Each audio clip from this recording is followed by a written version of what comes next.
assurance of what would please you and what will benefit those who live and work in and around our beloved St. Louis region. In the most blessed name I pray, amen.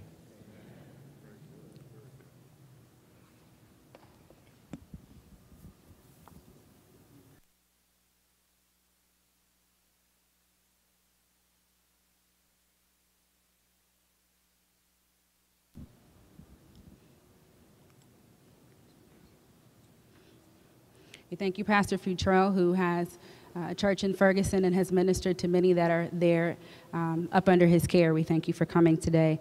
At this time, Dr. Levine, President of Missouri History Museum, is here to welcome us. Thank you so much for attending.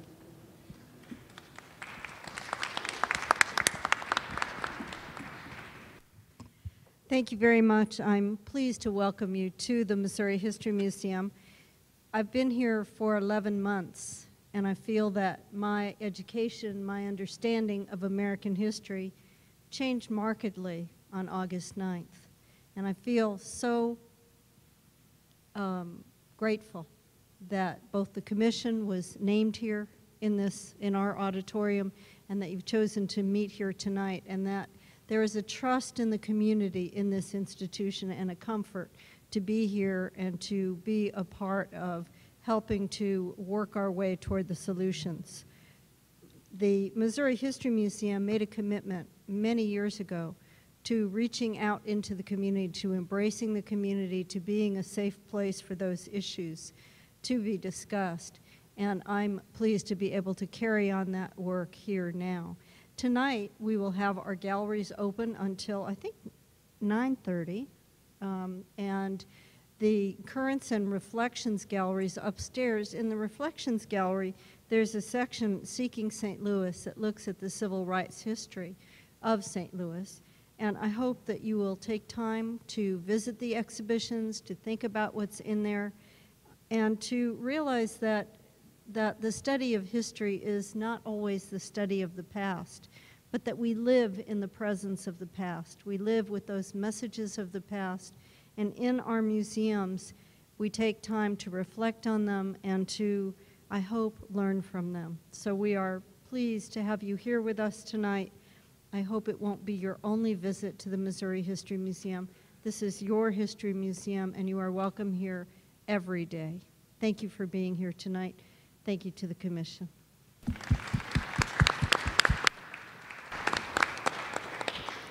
Thank you, Dr. Levine, and to your staff team here for your great hospitality and care for us, for having us again on this journey. We think it appropriate to return here after these 100 days of engagement and learning for the community to do even more of such. My name is Starsky Wilson. I'm blessed to serve as co-chair of the Ferguson Commission with my partner, Rich McClure. Just wanted to give a bit of framing for the night. What we intend to do tonight is to be able to share with you some of the things that we have learned over this first 100 days. This will be kind of a top level and bottom line of what we have learned. There's much more. There are more than 22 reports that are out on our website. We encourage you to engage those for the sake of your own learning in this process as well. We'll also seek to engage and gather information from you about where we go next, particularly about the racial and ethnic relations challenges that we have in our region. This is a cross-cutting matter that goes across all of the various areas of disparity in study. And so tonight we will begin that dialogue and frame for the work ahead. Right now, some folks are passing out to you some keypads. One of the practices that we have engaged in over the course of our over the course of all of our meetings is doing some polling so that we have a sense of who's in the room and so that we can be accountable for whom we have engaged over the course of these meetings. To lead us in that process tonight, Ms. Jessica Perkins from Vector Communications will come and give us guidance. Jessica. Good evening and welcome. The ladies around you are passing out a keypad. If you have not been at one of the past meetings, these are devices that we use to capture information. Here I have the transmitter, so you don't have to worry about pointing it in my direction or in the direction of the screen. Please look at your keypads. You will see 10 numbers or alphabets combined. Our questions are designed to be answered with A, B, C, D, E, F. So if you're going to select A, you select the one that says 1/A. If you're going to select B, you select the one that says 2/B. We typically do a practice question to actually see how many people are here. If you look up on the screen, you'll see what is your favorite color. That's the question. For those who can see the screen close enough, down at the very bottom you see something that is a red box. It actually says polling is closed. Polling is closed right now. So if you were to press your transmitter or your keypad, you would not have registered a vote. So what you want to do is see that either saying polling open or the green box. So may I make sure that everyone does have a keypad?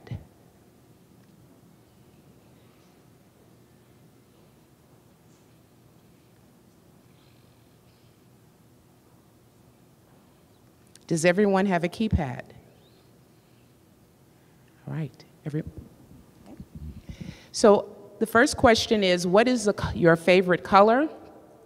Remember, do not press yet. A is black, B is brown, blue is C, D is green, E is orange, F is purple, G is red, H is yellow, I is white, and J is other. I will open polling. Hold on. Polling is open.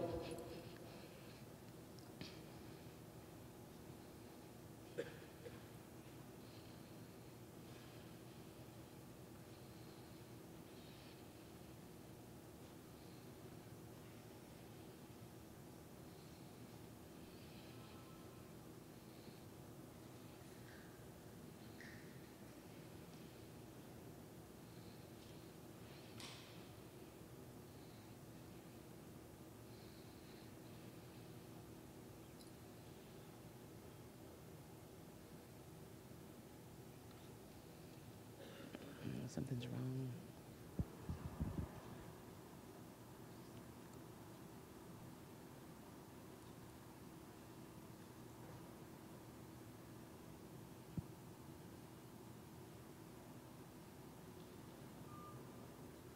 We are having technical difficulties.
Different projecting in this thing.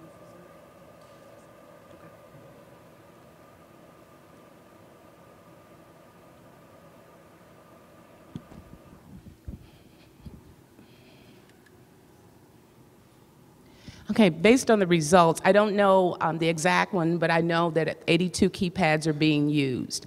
So we're going to go back. Now, I'm going to ask you to answer the question, in what geographical area is your primary home or residence located? A is St. Louis City, B is St. Louis County, C is St. Charles County, D is Jefferson County, E is Franklin County, F is St. Clair County, G is Madison County, H is Monroe County, and I is other.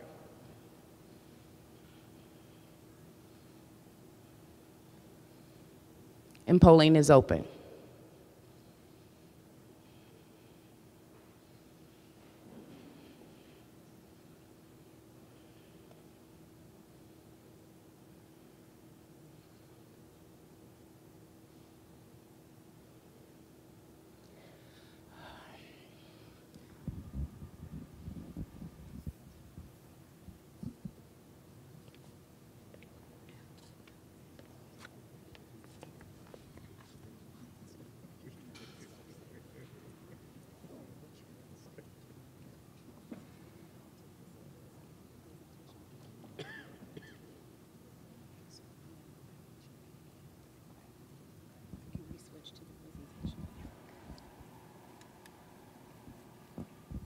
We are still having technical difficulties. I'm going to check offline, and we're going to go to the next part.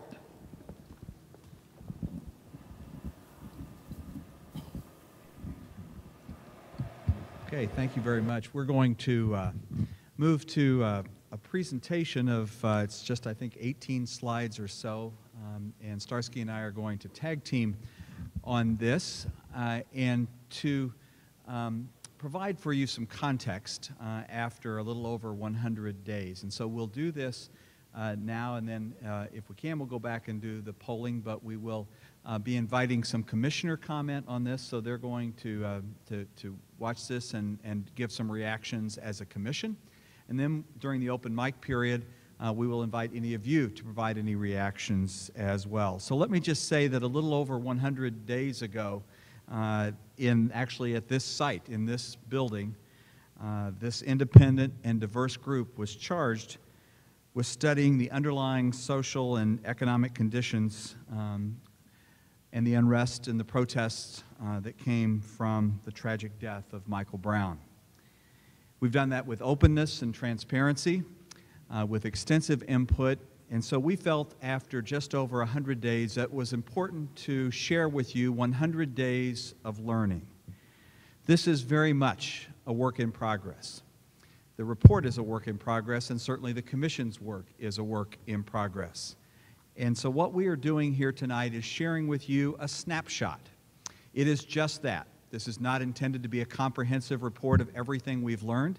It is not intended to be a comprehensive set of policy recommendations. It is intended to share with you just a snapshot, some vignettes, some thoughts, some things that might spur questions on your behalf. And so since it is a work in progress, we invite your comment. Both tonight, we invite it by virtue of utilizing the website, contact@stlpositivechange.com. This report is or will be posted on the website, so you'll have a chance to review it in detail. So, can you advance for me, Jessica? Thank you very much. We'll have to have you do that. This was our charge, to provide thoughtful recommendations and guidance toward charting a new path toward healing and positive change. And I need to say very clearly, and I think very importantly, that our first most important learning is this, and that is very simply that we must confront our reality in order to thrive. And unless we confront our reality, we cannot effectively confront the change that is needed. So awareness and knowledge are the key first components before you build to skills and action. Confronting our reality is an essential part of driving change. Next slide.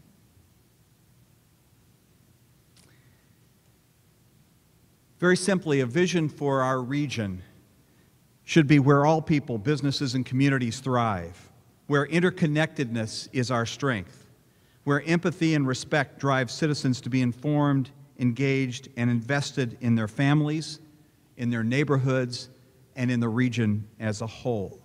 And this must be our vision. And it's this call to our region to confront our reality that says we need to say very boldly that we are very far from having this as a regional vision. And so we call on our citizens and our leaders to look into their hearts and to begin to own our reality, to embrace a regional vision that requires a clear-eyed assessment of who we are and where we truly are.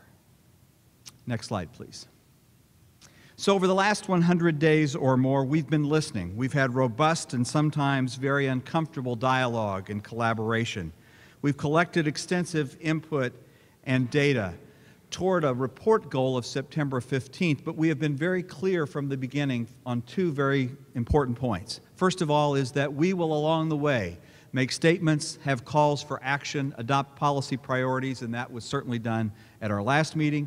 And tonight here again, you will hear additional calls for action in the citizen law enforcement arena. We've secondly said that we see our report as a bridge to a translation, to an implementation, to a development of capacity in our region that will extend well beyond September 15th when the Commission's report is filed. And so this is 100 days of confronting our reality. And for our priorities, I'll ask Starsky to take the next slides. Good evening. So as we suggested, because we had a little better luck with technology, in our first meeting, we reached out to the community and said, you set the table. As I was talking with Patrick a little bit before the meeting tonight, he noted something that's always helpful for us to remember, that we are only here because the community engaged around these issues, sometimes in ways that were uncomfortable for those who were in leadership to take action. But we are here because of young people, because of ordinary folk who decided that the way we were doing things was not appropriate. And so the best first place for us to begin with this listening was to say to the community, in this executive order 1415 that was signed by the governor, what are the things that you want us to do? How would you have us to order this work? And how would you have us to engage? And what you see on the slide represents what the community told us in that meeting on December 1st. First of all, that by far the issue for us to address, and we would be unsuccessful if we did not engage first citizen law enforcement relations. You see that 68% of the people who were there at that first meeting said this is the first place where we should begin. What you then see is an equal distribution between municipal governance and municipal courts. These were three areas that were stated areas of work and central issues in the executive order, and this is how the community asked us to respond to them. Then there was a long list of some 9 disparities, social disparities that were listed in the executive order. We asked the community, what are those that you find most important? You see by far that education and economic disparity were listed as the most important, with over nearly 60% on one, over 60% on another, and then following closely behind was racial and ethnic relations. So what we did was ordered our work and began to have these open sessions where we would take broad community input on an issue and use these commission meetings to then stand up working groups to engage these issues as informed by the community's best thinking. And so the Citizen Law Enforcement Relations Group was first with the leadership of Dan Isom, Dr. Dan Isom from the University of Missouri, St. Louis. We then added a co-chair, Brittany Packnett from Teach for America. The Municipal Courts and Governance Work Group was established with the leadership of Reverend Tracy Blackman of Christ the King, United Church of Christ, and Dr. T.R. Carr, professor, former mayor of Hazelwood, and former leader of our municipal league. We stood up a working group around educational inequity and child well-being with the leadership of Dr. Grayling Tobias of the Hazelwood Schools, and Becky James Hatter from Big Brothers Big Sisters of Southeast Missouri.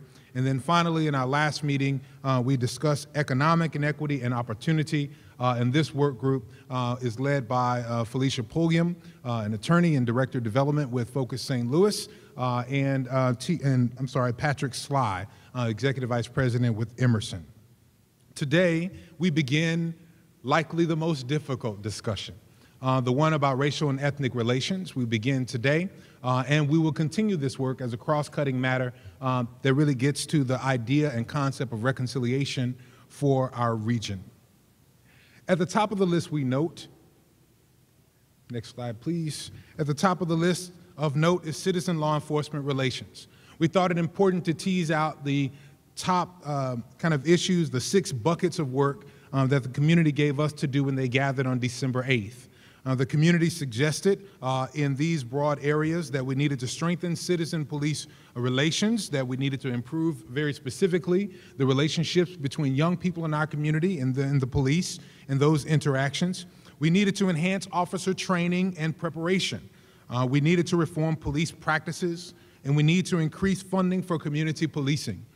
In that session, we also had broad education on the powers within the Peace Officer Standards and Training Commission, where authorities lied at the state level for improving these areas. And quite frankly, we had very frank discussion about the fact that community policing is something that needs to be defined. And perhaps we have an opportunity in our region to define it for the rest of the nation.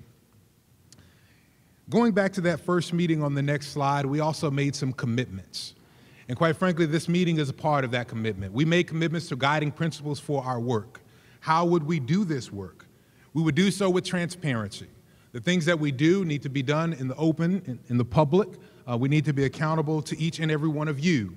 We need to give thought to equity and to fairness and seek these things in our work in as much as we seek it in the outcomes and recommendations that we will make to others. That civic engagement is a priority. That we must take seriously not just the data and academic studies that come on the shelf, but also the voices of people who come out to these kinds of meetings and who participate in our various work groups, and that we want to focus on sustainable actions with accountability and urgency. It would be nice to come out with recommendations that were helpful for a time, but we want things that have the capacity to have change for many of us the rest of our lives. You told us in the first meeting that you wanted us to make bold, transformative recommendations, and we invite you to hold us to that standard. Finally, we suggested that we must do this work with an eye toward diversity and inclusion in our work, and then finally, integrity, by which we mean that our actions and our statements need to align with one another, and you should be able to see that in our work. On the next slide, you see that what we believe we know at this time, and really the continuum and trajectory that we are seeking to engage. First and foremost, that change is a process that begins with awareness. To be clear, while there are many of you here, there are 2.8 million people in our region, and this is all of our issue, all of our challenge, all of our problem. And we must all engage around these issues, and those who do not understand that this is an issue for them right now must be made aware that this is a regional challenge that we cannot hide from in our respective coves, ghettos, or neighborhoods, but rather everyone needs such awareness. After such awareness, we must build knowledge. After such awareness, we must build knowledge. We actually have to learn. Ron Heifetz is one who talks about leadership without easy answers, and he suggests that adaptive challenges, intractable issues require learning first. And so we must come with humility to the task, learn about things that we do not know, and learn about some folks that we do not know, and then engage in this work. After we are aware and we have gained knowledge, we then must build the skills and capacities in order to take action. Skills we must learn at an individual level, perhaps, and capacities we may need to build at a regional level. There may be supports that we need to effectively take action, and we must invest in those supports. And in order to have policies to make ultimate impact, then we must have the capacity of a civically engaged community, accountable elected officials, in order to make sure that change is ultimately made.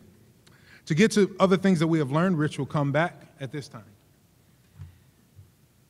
To build on Starsky's comments, it is clear that the essential step to change is confronting our reality. One national columnist called us out when he said that St. Louis has given up its sad facts.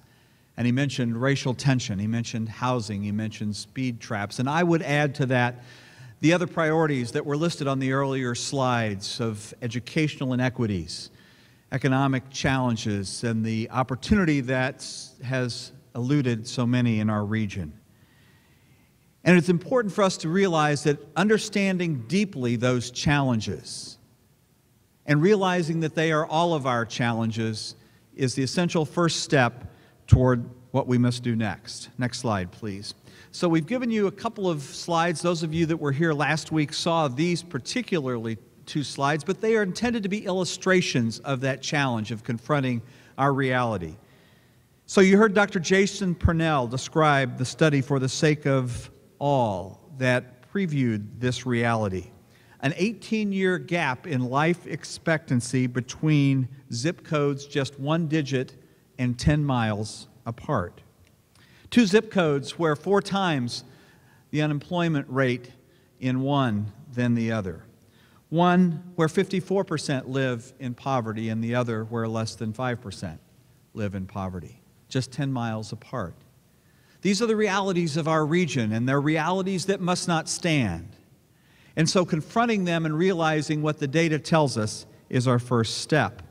Similarly, we looked at the question of economic mobility. Next slide, please. This is a national slide, but you can see St. Louis boxed in the center there, and you can see that our ability for one generation to have the opportunity to have the same opportunities as the next is among the lowest in the country. And so it is that economic mobility challenge that we must address with education, with job readiness, with the economic activity needed to drive the opportunity to improve. And this data simply shows that the opportunity for those in the lowest quintile of economic status to be able to move up to a higher status and the probability thereof. And so confronting our reality means not only do we have to look at the data, but we have to look at how we compare nationally and realize we have so far to go. Starsky? So the next slide, I would hope, is a little difficult, not just to read, but rather to digest. As we look at what we have learned, I'm thoughtful about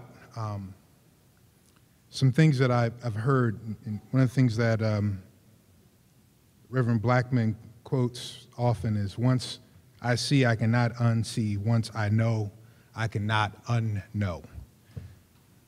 What we've learned about our region is this, that with only 22% of the state's population, St. Louis region represents 46% of the state revenue from municipal fines and fees.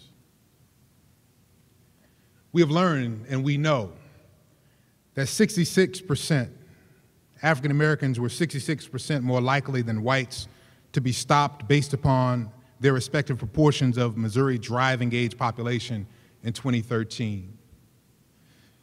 We came to know, as we put this in context of stats from the United Nations, and we had a presentation in our December 8th meeting from a delegation from the United Nations, that African Americans in our nation are 10 times more likely to be stopped by the police for minor traffic violations. We came to know, based upon the work of Dr. Raj Chetty at Harvard University, as he studied commuter living zones, that St. Louis is the 5th most racially segregated metropolitan area of 50 large metropolitan areas in our nation.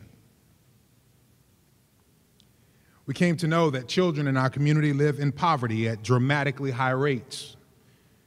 The regional zip code data from the Vision for Children at Risk on the number of children living in poverty runs as high as 46.3%, and that there are 9 St. Louis area zip codes with child poverty rates above 30%. We came to know that on either side of the Mississippi, whether you're talking about Illinois or Missouri, that 1 in 5 children live in poverty. And we all know that this has dramatic impacts on their health, on their life outcomes and circumstances, on their capacity to learn, and on their ultimate capacity to earn.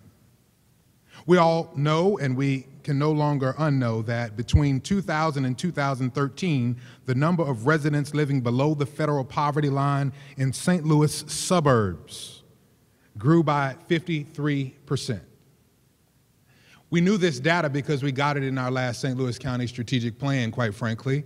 We came to know it again when Brookings Institution visited many of us and told us in their study about poverty, confronting suburban poverty in America, that we, quite frankly, are the microcosm of this issue. We see this, and we know that we are under-resourced in St. Louis County when it comes to homelessness. We know that we're under-resourced when it comes to philanthropic and social sector supports. We're under-resourced when it comes to nonprofit institutions to address this. We need capacity, and we know, and we cannot change the inevitable fact that 61% of the region's jobs are located more than 10 miles away from downtown, making our region one of the most decentralized labor markets in the nation's 100 largest metropolitan areas. And so if we really want to address economic mobility, then we must address access to jobs. We must address transportation-oriented development.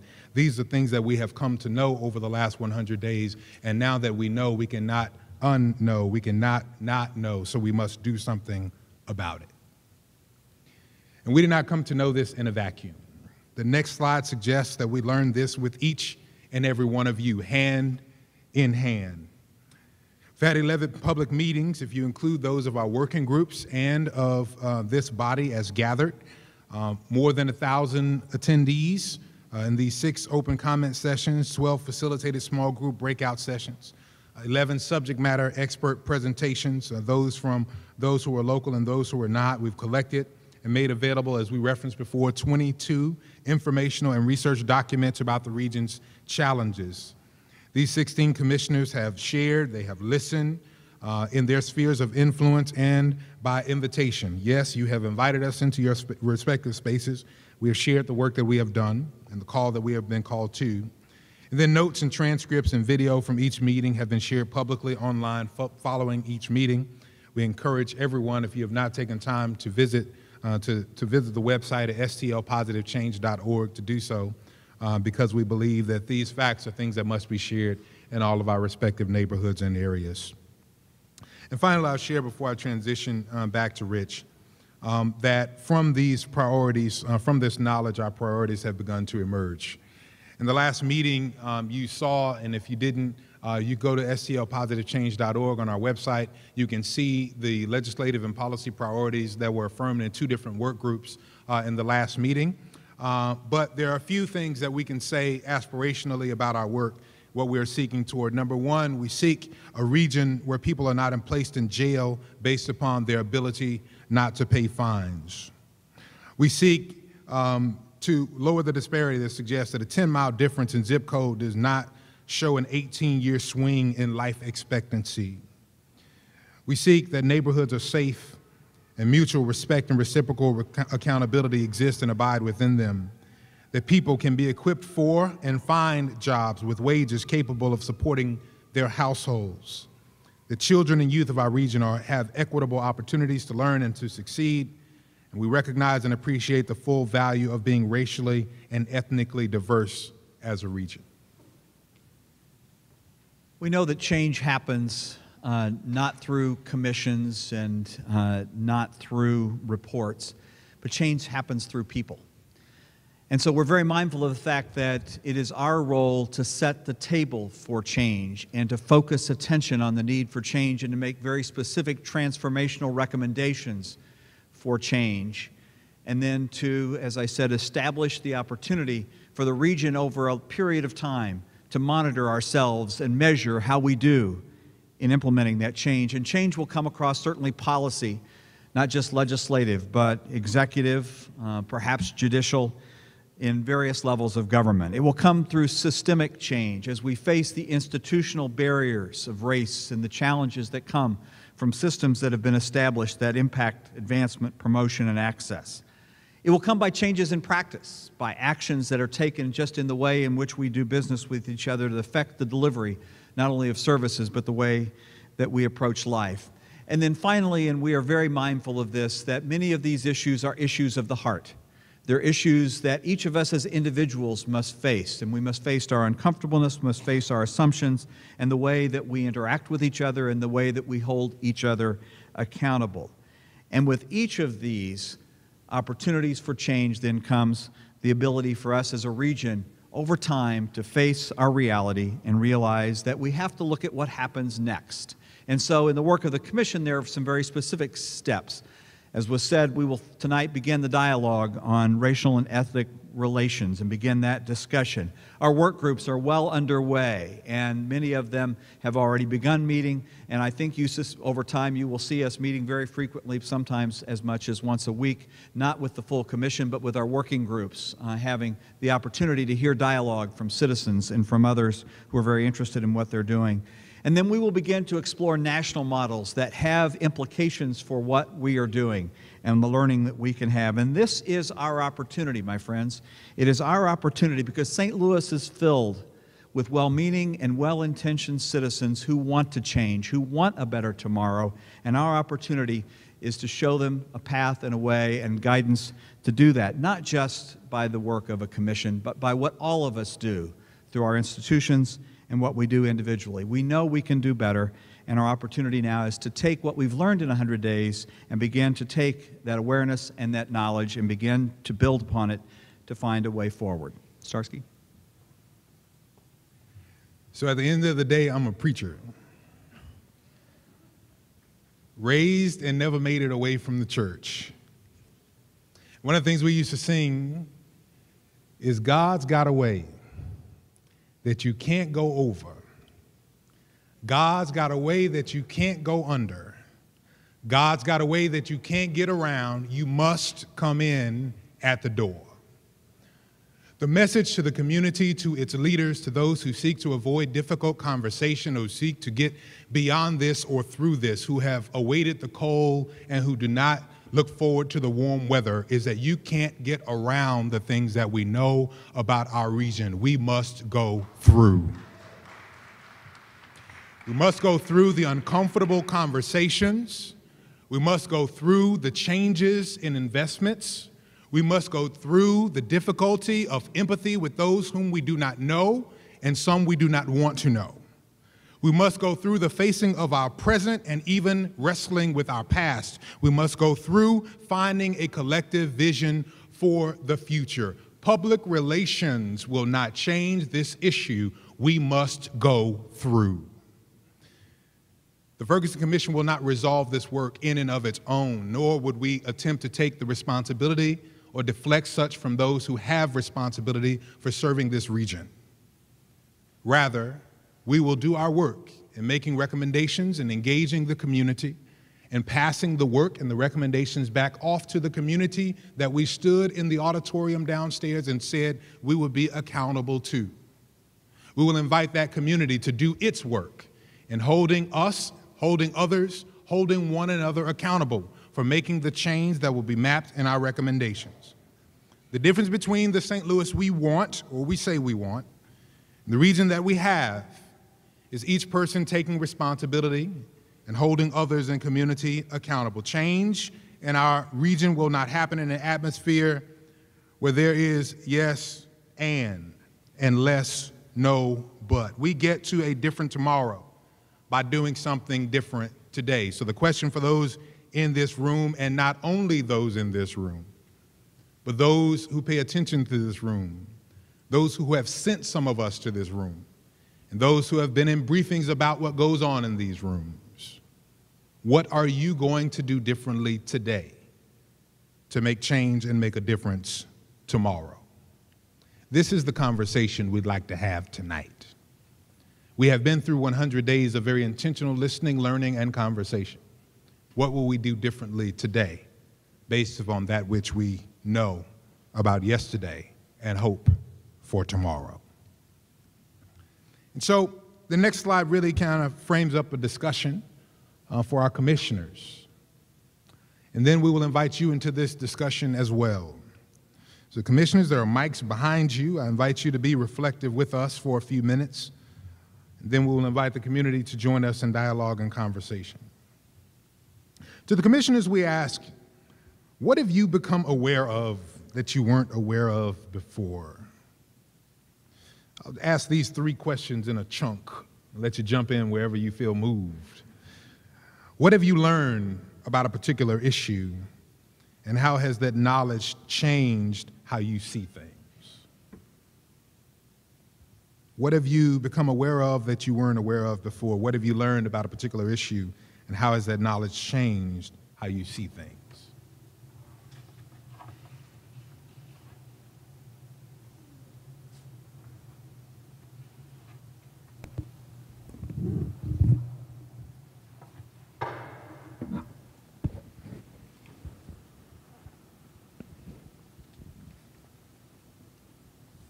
Becky? How much time do we have?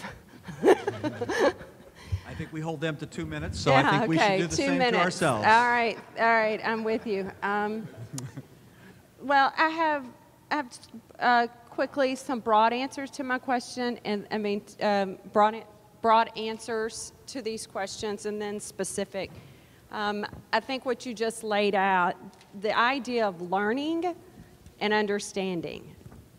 I've been in this community 21 years, working with kids and big brothers, big sisters, been in every neighborhood, every home, seen a lot, hear a lot, but I cannot describe the depth of understanding I'm going through right now. By reading, I will go to two particular things on the municipal courts.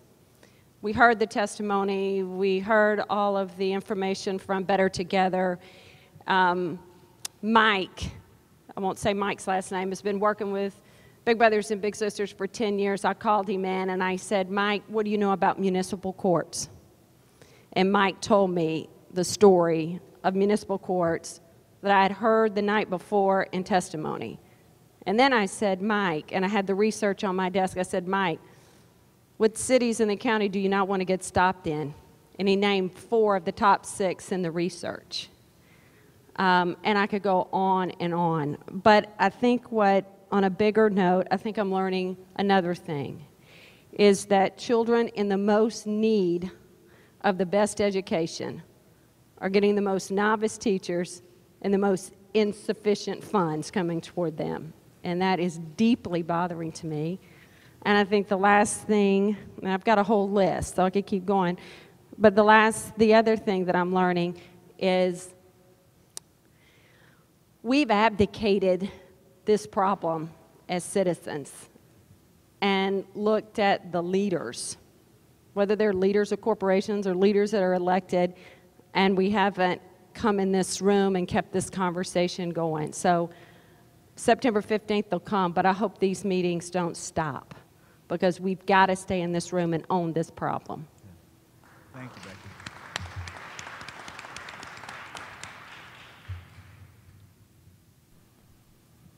Who's next?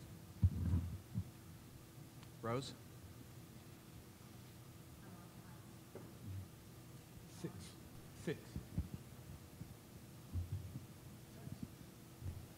hi, I'm Rose Windmiller. I actually want to... Here we go, Rose. I'm Rose Windmiller. I'd like to follow up actually on something that Becky said, which I was aware of.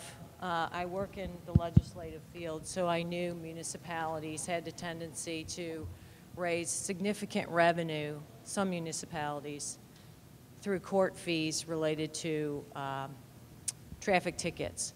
What I didn't realize was how desperate some of these communities are to raise money, that they're actually using this as a tool to pad their budgets.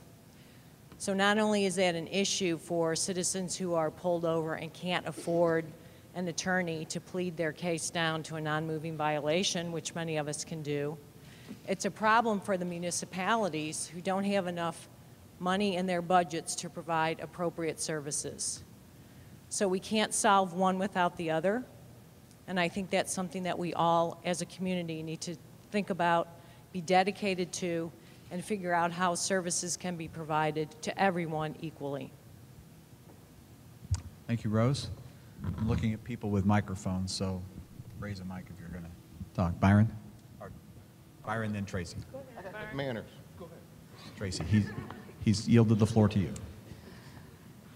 What have you become aware of that you weren't aware of before?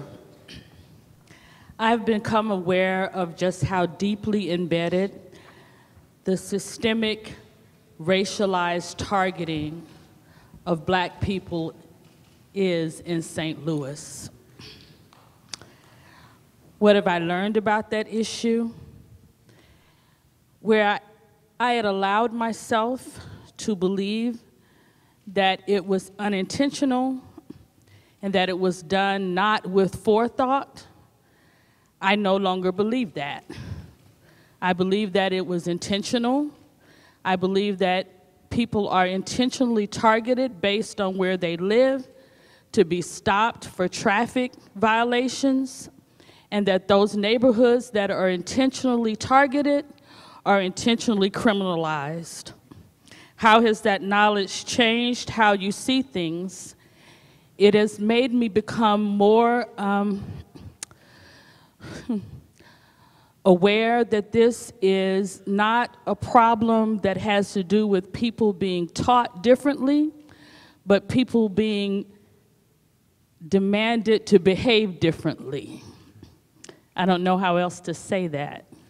At one point, I thought that this was more an awareness issue than a behavior issue.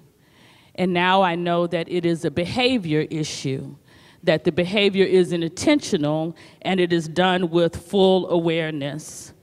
What will I do differently today because of it? I will use every fiber in my being to push all the power that I have to change this so that people are accountable for their behavior. And I am a preacher too. We'll work on hearts in the church, but in government, I want behavior to have consequences.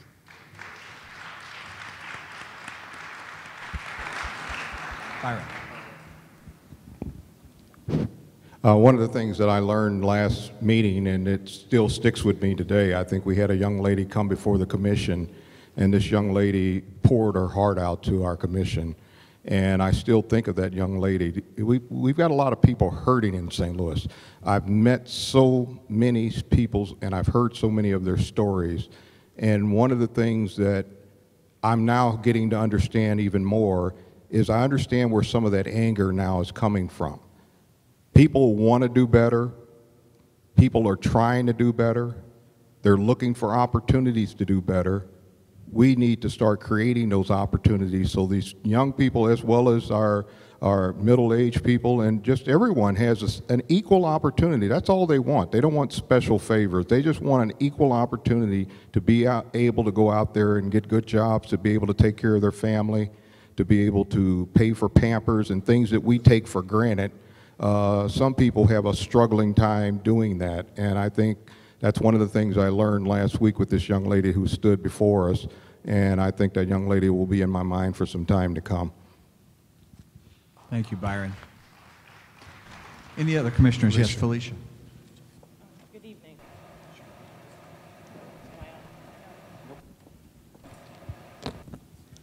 Good evening. This is a little difficult. So I'm going to tell my truth.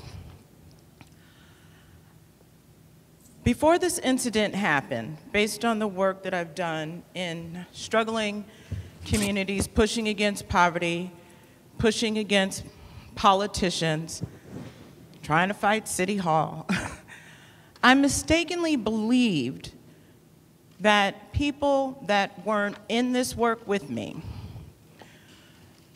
knew what was happening and were actively endorsing and participating the systemic oppression of Black and brown people in this community. And I was extremely frustrated and found myself completely isolated, believing that I was pushing this big ball, you know, up this hill with just a few people that understood how difficult these challenges were, and being in love with these communities because it's my home. I'm a North County girl.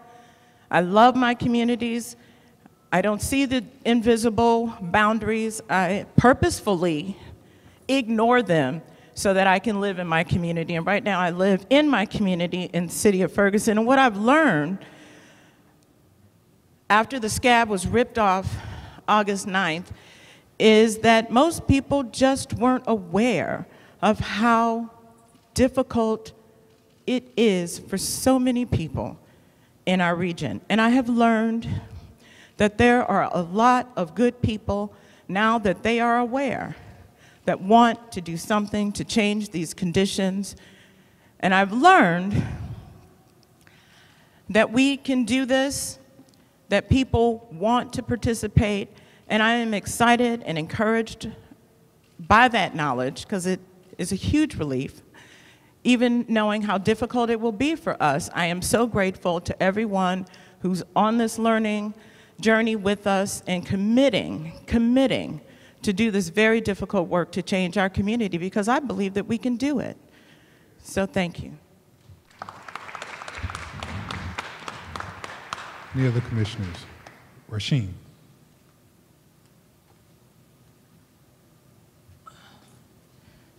It's 4, like I said, 7's on. I also can't go the status quo route, and I have to just talk. Before this, I was aware of issues that affected young people like myself. I was aware that young people like myself was harassed a lot more than people who did not look like me. But what I wasn't aware of is how much it had happened. I wasn't aware of the data of how 5 times more that an African American is pulled over that we are constantly targeted and harassed, and we are pulled over and have these traffic fines, and are pulled over and arrested for warrants, and that we, young African American, have 5 times more than other individuals. What I do want to say is that I am very appreciative of this commission, because this commission has shined a light on it. And I believe Starsky has said at the beginning, raising the awareness is the first start. We know that these issues are going on, but not everyone understands. Some individuals may have been pulled over one time, but there's individuals in this room that get pulled over constantly for doing nothing wrong. This commission has honestly shined a light on the issues that minorities go through on a day-to-day basis. This commission has made it their charge, and all these individuals that I'm truly honored to serve with, that say that they are going to stand with this commission, they're going to stand with the community, and that they're going to stand to make some change. Now, I know a lot of people are like, oh, this commission is not about it, but I can honestly, from my word, say that these individuals on this commission has did the first thing.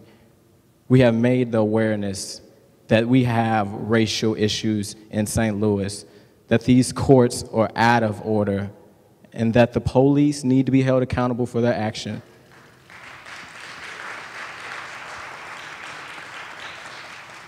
And the next step is actually creating some change. And as we go through the process, I am very honored to serve with all these members on this commission as we figure out what can we do to make our St. Louis a better region. How do we make this commission something sustainable, not just beyond, or not just at September, but beyond September? Because if we stop, this is just going to continue on. We didn't read this book before. People wake up and they fall asleep, and then we get a commission, and then we get nothing else. We have to figure out, how do we continue going on? How do we keep pushing forward? How do we really make the change for the generations to come? And I thank the community as well. Thank you, Rasheen. I want to thank all the commissioners who have shared now. Now, we're committed to guiding principles of equity, inclusion, fairness, and so we got to, what you count matters. I counted 2 white females, 2 black females, and 2 black males speaking. And we don't want to be accused of not offering equal opportunity. And so I want to invite my commissioner colleagues who have not had the occasion to speak, who might not be a white female, a black female, or a black male, to have an opportunity to speak before we move to the next segment. Wow. Commissioner Nagor. I think I fit that category. You know, I was seriously was getting ready to stand up, and then Felicia stood up and echoed exactly what I was going to say, because she echoed optimism at the end. I'm a business owner in Ferguson, and I was born and raised in Ferguson. And you know, what I've learned is we have issues, but the positive part is here we are 7 months after the incident, and we still have probably over 100 people showing up at the Ferguson Commission to hear what's going on. That's right. That's progress. That's right. There's not a business meeting that I do not attend that I'm not asked about the Ferguson Commission. That's progress. And what they're asking me is not, hey, what's going on? Hey, it's, where are you at? What are you discussing? Everyone is concerned about this issue. This isn't just a Ferguson issue. It's a St. Louis area issue. I was just in a meeting in Dallas, Texas, meeting with people from across the country, business owners like myself. I had 3 business meetings, or dinner meetings. In every one, we spent at least 30 minutes discussing the Ferguson Commission and what's going on. People from across the country know what's going on and are interested in how we are trying to solve our problem. And I leave those meetings encouraged, because people do want to talk about this issue. And it is our charge, and Starsky says it very well, we have to look at this and not ignore it. And it's, you need to hold us accountable and keep us on point. Make sure we address the issue and we don't let this issue kind of die out as it gets age. So, as Felicia said, I'm actually optimistic after the first 100 days. I think we're doing the right thing. My category. Let the record show it was Scott that called you out this time. Well, as a faculty member, I think 2 or 3 minutes is too short. No, what I've learned about the whole process is that we're facing some really complex issues.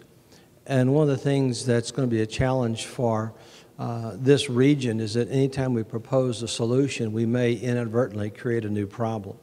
So we have to be very, very careful as we move forward to redress the issues that we've identified, and we've identified quite a few, is to be sure that we do not create new problems. At the same time, I've been aware, increasingly aware of the fact that the Ferguson St. Louis is on the minds of people across the country and around the world.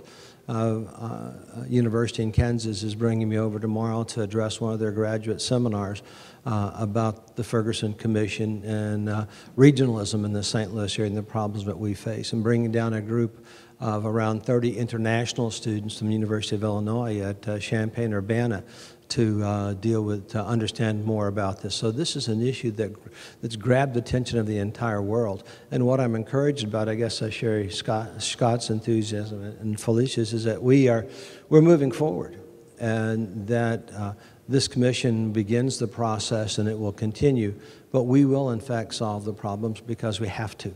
We will in fact solve the problems because our very future really ties to the work of this commission and the partnerships that create with other organizations and institutions across the St. Louis area. Amen. Thank you, T.R. Now that we have had occasion to hear from commissioners, and we have appropriately assured that we've offered equal opportunity, particularly to my white brothers, we want to hear from each and every one of you. So what are the things that you will do differently? 7 months in, 100 days into the commission's work, what are the things that you might do differently now that we come to this point? As has been our custom, Ms. Lorna Godwin will lead us in our open mic period, where we'll hear from members of the community. Great. Thank you, Starsky, and thank you, Rich. Let's give the commissioners a round of applause, because they're volunteering their time.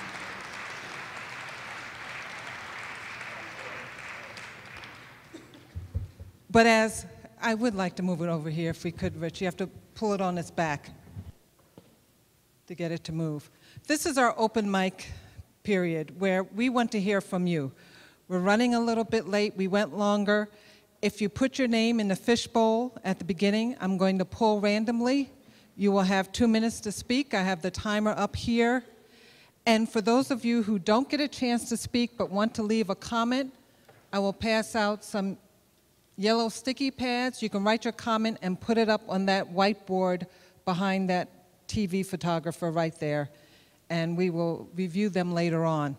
But let's start, and the question is, that was up at the registration desk, what are you going to do differently today and in the future because of what you've heard from the Ferguson Commission, what you've learned as well?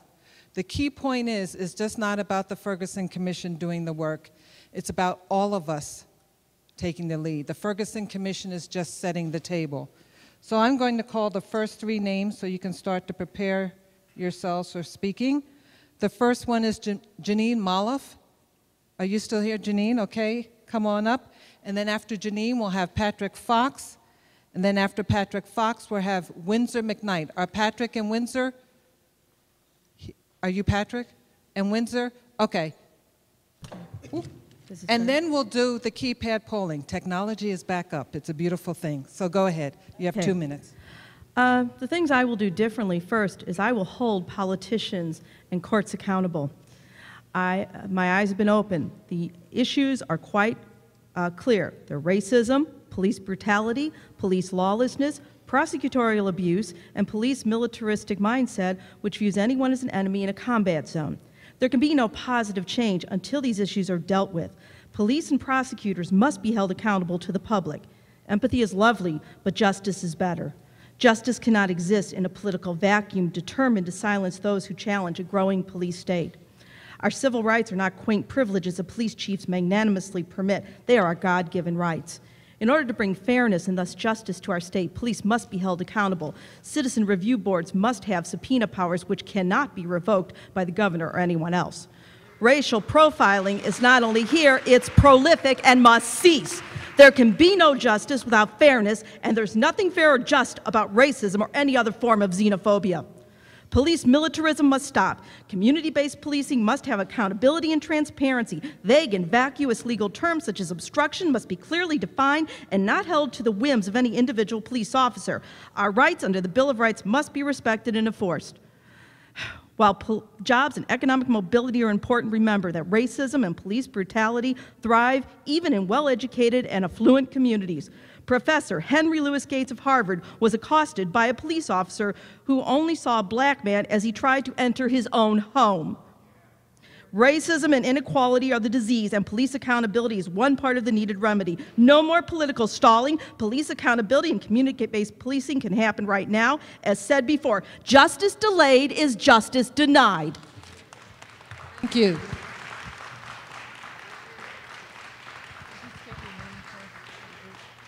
That's a tough act to follow. This is Patrick Fox, and I was prepared to say something different, but I won't avoid your question. I'm prepared to do what they did on the Pettus Bridge in Selma, Alabama, what the protesters that led to the formation of this commission did. I'm prepared to sit down, to be arrested, and to put my physical presence on the line to bring about the change in the way we operate. Now, I've heard some things. First of all, I want to say that this commission is doing great work. It's putting its heart and soul into it, and I commend you. But what I've heard tonight is that we should hold you accountable for bold and transformative recommendations, that your role is to set the table for change, and that your report will be the bridge to implementation.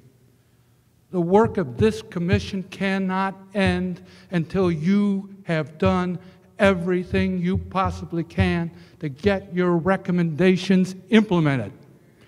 Great ideas not implemented have no impact. Now, this is going to require the commission to take on the responsibility to form a political movement. This commission was given birth by a political movement. We called them protesters. But what they did is that they made it very uncomfortable for our government to ignore what it has so long ignored. They've given it to you, hoping perhaps, and I'm cynical here, that you'll come up with a great book and this will all go away. The commission was formed as a result of this movement, the relentless activities of a few thousand people, and until this becomes a political movement again that brings about change, your work is not done, and you should be accountable for that.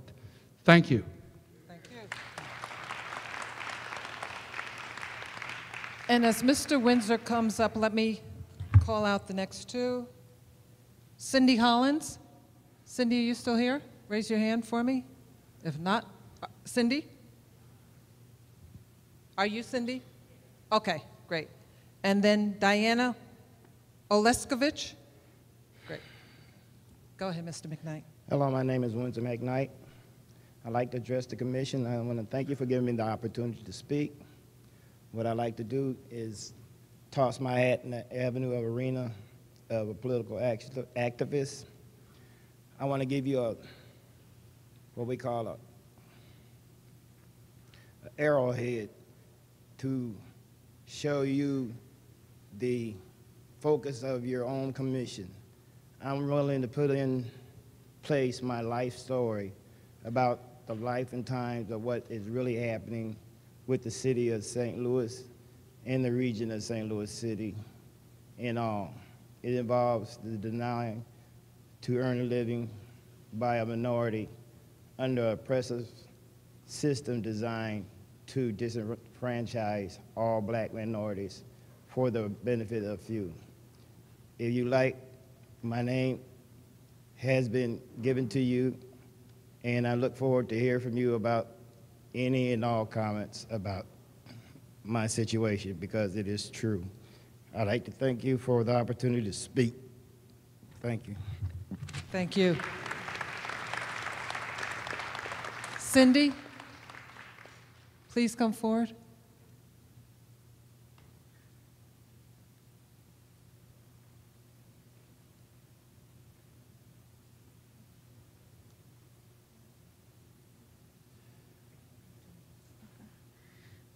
My name is Cindy Hollins, and the change that I would make would be to educate myself and my children about being aware of racially motivated arrests in our community.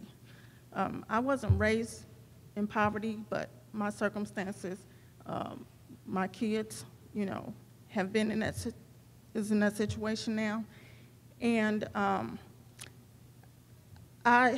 they've led a sheltered life because of my morals and values that I was raised with. I've tried to instill certain values in them, and I didn't necessarily tell them about, you know, how to handle themselves if they were arrested or anything like that. But it is an issue now, and I just want them to be able to conduct themselves in a positive way. And that's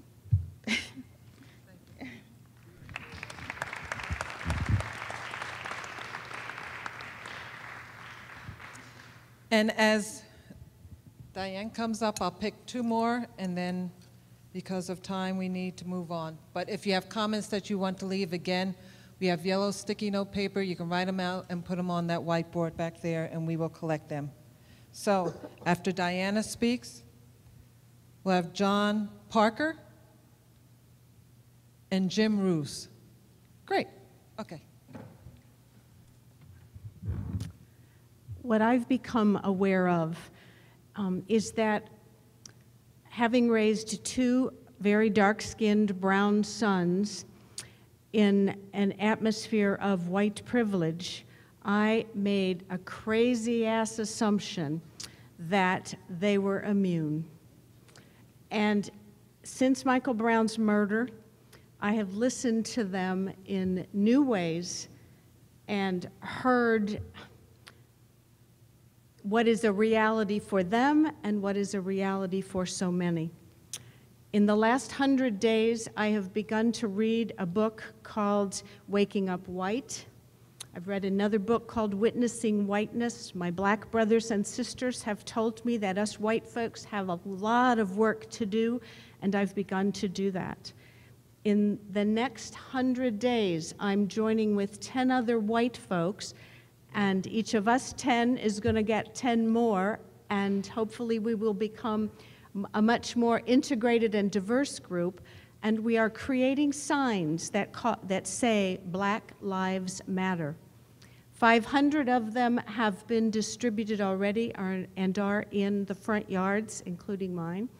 The goal is to distribute 5,000 of them as a way to raise awareness and educate white folks about what is the reality of our black brothers and sisters.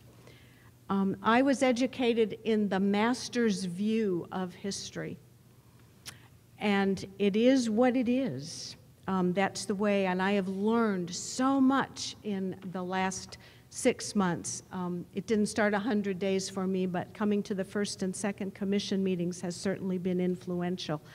I too could share your recognition that my entire view of this city has been turned upside down. I've lived in, thank you, thank you, thank you.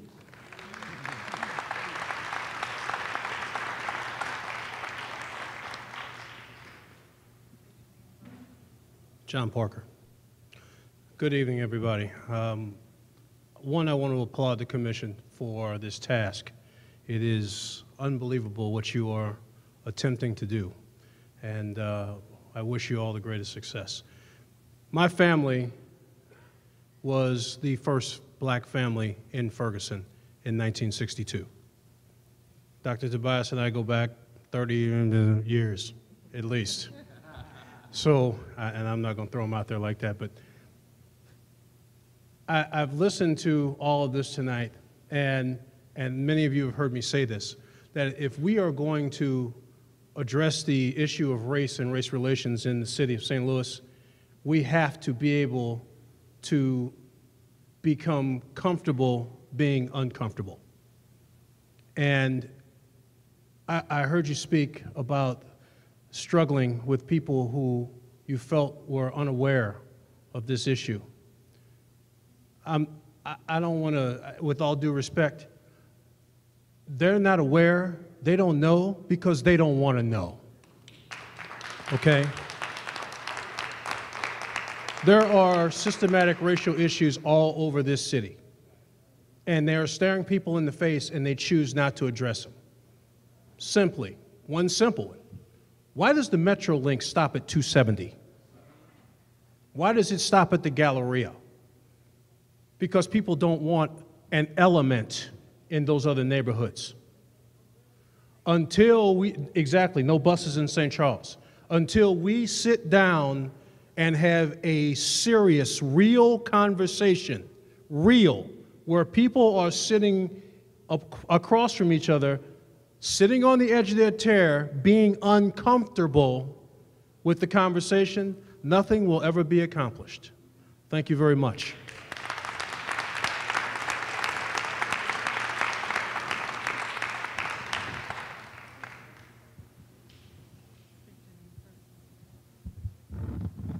My name is Jim Roos. I always tell the gas company that's R-O-O-S. I run a housing ministry business called Neighborhood Enterprises. I started it in 1971. For 43 years, I've looked for ways, primarily self-supporting ways, to provide affordable housing to people. I don't mean subsidized housing, I mean market rate, decent rental housing. 1 week after Michael Brown was shot, I was able to drive up to Ferguson. It was rainy, a Saturday morning. People were sweeping up trash. I went to the McDonald's and I listened to people talk. 2 hours later, I came back to my neighborhood, which is on the near south side, between Jefferson and Grand and Kings Highway. I signed a contract that would cause me to sell, but I was forced to sell a building in which we had 4 families in 4-room apartments used as 1 or 2 bedrooms, the rents of $400 to $425, that we couldn't get refinancing for because BMO Harris Bank had bought out Southwest Bank and would not renew a loan that we had for 5 years. The people who bought that building asked all 4 tenants to move. We gave housing. We were able to house all 4 tenants in our units. And they're getting tax credits to redevelop that building, which was decent, ordinary housing that you and I pay taxes for. So we have what I'm able to do and what I'm asking to do for the Commission at a later date is tell you about the subtle housing policies and practices that cause areas like Canfield Court in Ferguson. I have had the unique opportunity for almost 5 years to look at that, to study it, to create a general purpose corporation that actually provides housing and a not-for-profit corporation that owns housing and advocates for policy. I have 20 copies with me of what I submitted to the Commission to be on the Commission. I wasn't asked to do so. And I have 20 copies of a brochure about our organization. I have some extra copies for the public and for the media, and I'm hoping for an opportunity in April at your 13th or the 27th meeting to give you more details on this.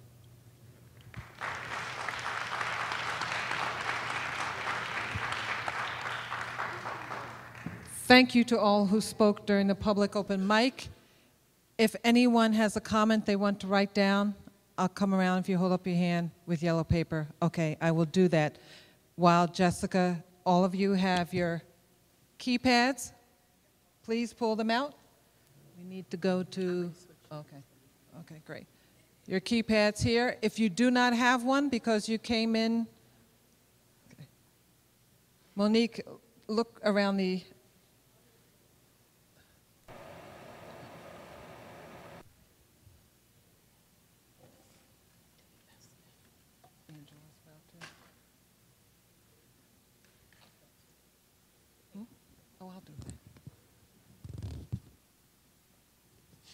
keep your hand up, please, for the keypads, since some came in since then.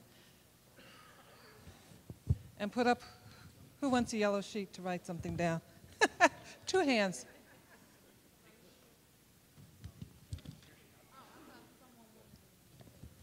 No, well, they're coming around with the keypads. Yep, keep your hand up for the keypads. Yes, you may. Yes, you may. No, she's going to take you through the keypad polling. There you go, sir. Hey, Mr. Jackson. You want yellow paper? Oh, keypad. Okay. I need to go back and get some more. There you go.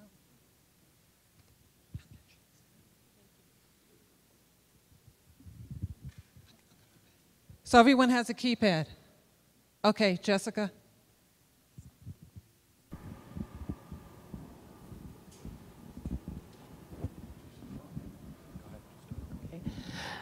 All right, we're going to do the color question very quickly because most of you in here have already gone through it. I think we probably got maybe 10 to 15 additional people.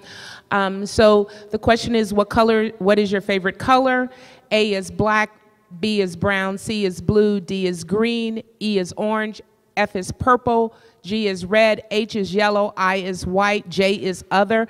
I will open polling now. And please press the appropriate alphabet on your keypad.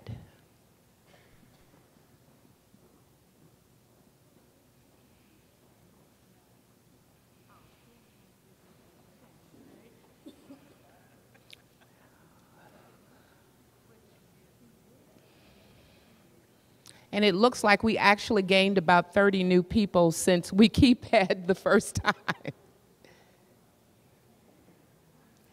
All right. So this audience is actually no different from any of the others. To be very honest with you, most people favor blue. As you can see, there are 25 out of 114. Now we're going to actually get to the meat of the demographic polling. The next question is, in what geographical area is your primary home or residence located? A, St. Louis City, B, St. Louis County, C, St. Charles County, D, Jefferson County, E, Franklin County, F, St. Clair County, Illinois, G, Madison County, Illinois, H, Monroe County, Illinois, I, other. I am opening polling now for registering your response.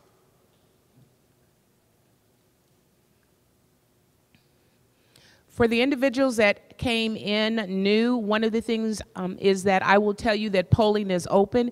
If I haven't stated polling is open, then your comment or your polling or preference will not register.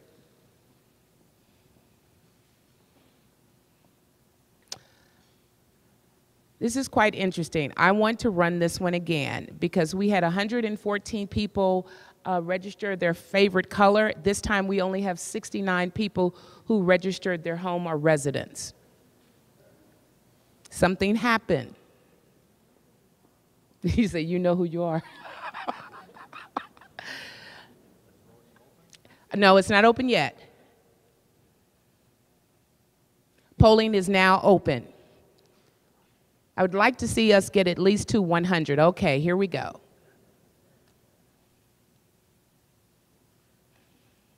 Excellent.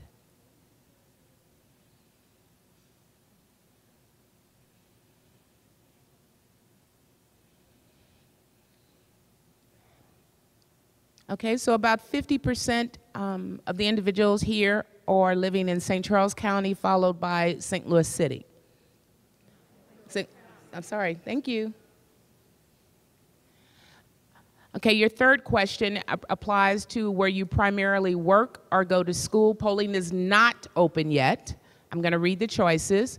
A is St. Louis City, B is St. Louis County, C is St. Charles County, D is Jefferson County, E is Franklin County, F is St. Clair County, Illinois, G is Madison County, Illinois, H is Monroe County, Illinois, I is other. Polling is open.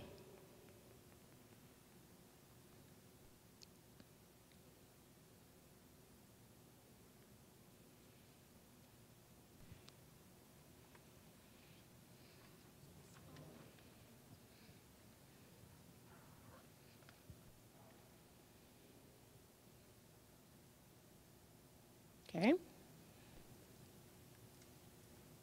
This question is fairly simple. It asks, what gender do you identify? A, female, B, male, C, other, D, decline.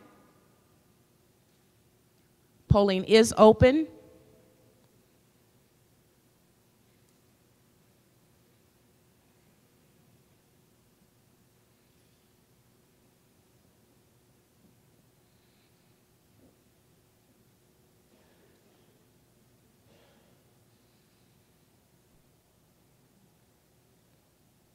It's interesting. It looks like we've got probably about 60% women. How would you describe your ethnicity or race? A, white, B, black or African American, C, Hispanic, Latino or Spanish origin, D, Asian, E, American Indian or Alaskan Native, F, Native Hawaiian or Pacific Islander, G, other, H, decline. Polling is open.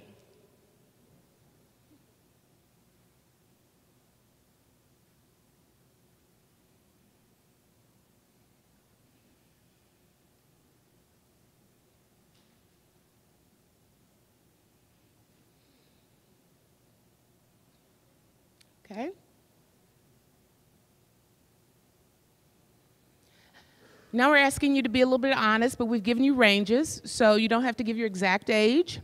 So we want to know in what age group do you identify with? A, 21 and under, B, 22 to 34 years of age, C, 35 to 44 years of age, D, 45 to 54 years of age, E, 55 to 64 years of age, F, 65 and over, G, decline.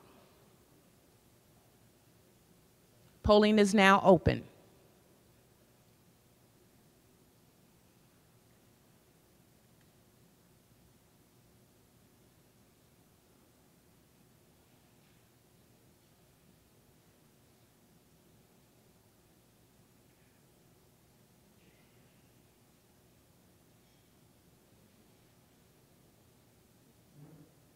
Okay. This is actually fairly common from what we've had in the past meetings where it's almost been evenly divided across all age groups.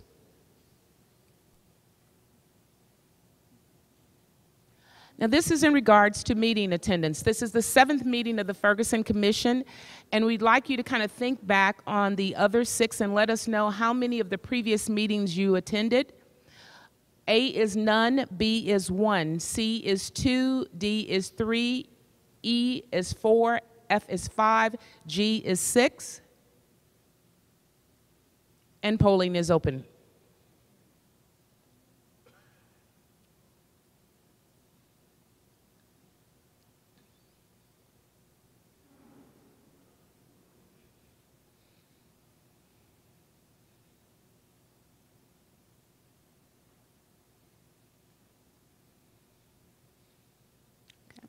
So it looks like approximately for about a third of you, this is your first meeting, and then other individuals have attended some of the other ones. Now we're going to get into the meat of kind of the topic of discussion for tonight. This question we're asking you to either answer A, always a problem, or worked out eventually. So the question is, do you think racial and ethnic relations will always be a problem in the United States, or that a solution will be worked out eventually? Don't worry. Polling is open. So yes, you only have 2 choices, but rest assured, the next question you have more.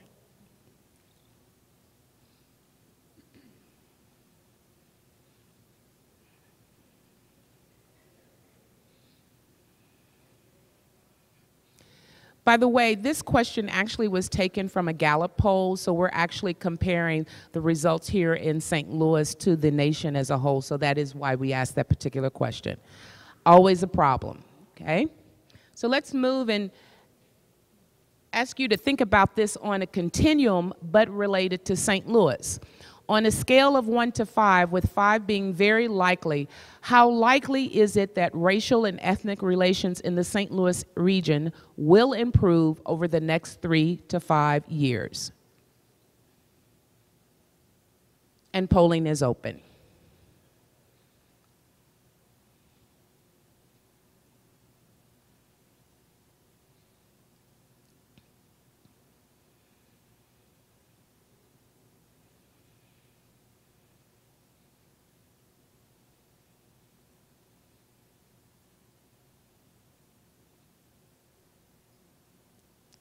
interesting.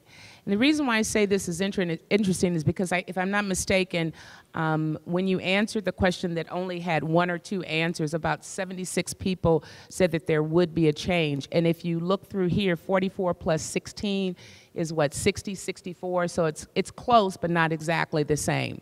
So it gives us an idea that there is hope. That we will be making changes. Ladies, would you please stand up with the baskets? Here's an interesting thing. Those keypads, they only help us do this job. They don't open your garages, they don't turn on your televisions, and so we would really like to get them turned back in.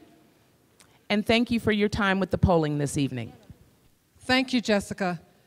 Now, while those keypads are being collected, and please do turn them in because we borrowed them from an organization, and they're very important to the organization to use at other community meetings. But as you can see, it's a great way to just get a snapshot of the group that we have here. So now if you listen closely, we're going to move into our small group discussions.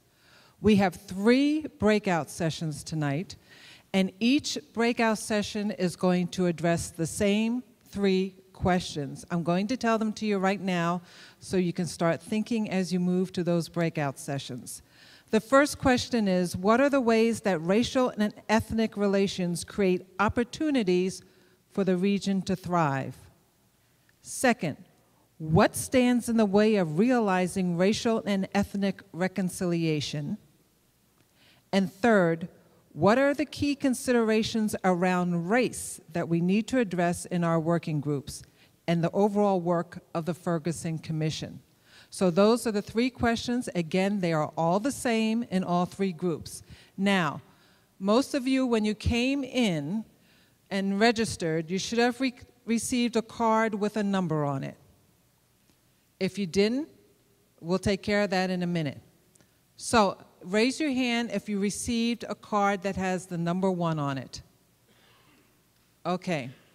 Room number 1, you either take the elevator down 1 level or walk down 1 level, and you will see the signs that say group discussion number 1. You are in that group, okay? Show of hands for group number 2. Number 2, go downstairs 1 flight or walk down the steps. Group 2, you will see the signs right next door to group 1.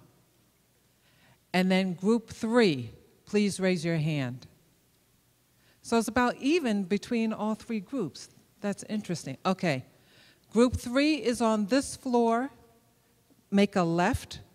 When you turn around, walk down the hallway. I see someone's about to do a live shot, but walk around the live shot if you care to.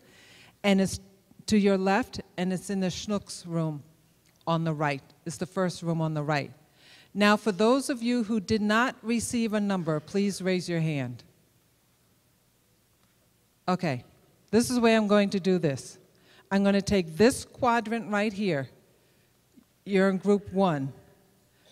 This quadrant right here, because there's an aisle in the middle there. The back 4 rows, group 2. Back over here, group 3, and we'll put ones over here in group 1, because there were just a couple of those, okay? So please, 1, 2 downstairs, breakout 3 is on this floor. Please go to your different breakout rooms. Starsky has something to say. Just before you go, we want to remind you, because you may not have this on an agenda, we will reconvene in this space following the breakouts. We have some follow-up work from last week's priorities, policy priorities. So if you desire to be a part, to engage and see the commission do that particular work, we will be acting in session for about 15 minutes on some policy priorities from last week. If you would like to witness that, then please come back to this space following your breakouts.